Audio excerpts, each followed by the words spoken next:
এ বান্দা, রমজান মাসের রোজা যখন বান্দা তোমার নিকটে চলে আসবে,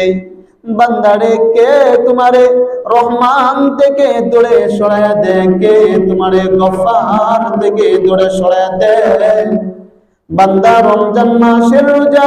তোমার মধ্যে আমি আল্লাহ তাআলা ফরজ করে দিলাম।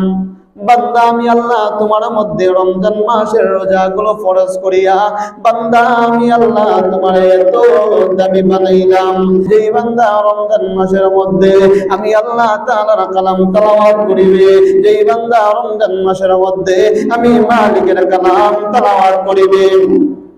যেই বান্দা রমজান মাসের মধ্যে জবানের গুনাহগুলো বন্ধ করে দিবে, যেই বান্দা রমজান মাসের মধ্যে আমি আল্লাহর তাকওয়া বান্দার অন্তরের মধ্যে ফিটিং করে ফেলবে। আমি আল্লাহ যে সুন্দর জবান দিলাম, এই সুন্দর জবান দিয়া বান্দা রমজান মাসকে মনে করিয়া তাকওয়া অর্জন করিয়া বান্দা গুনাহগুলো ছেড়ে দে, বান্দা গুনাহগুলো ছেড়ে দে, মালিকের কালাম তেলাওয়াত করে, তখন আল্লাহ রাব্বুল আলামিন আল্লাহর রাসূলকে জানায় দেয়, ও দোস্ত আমার,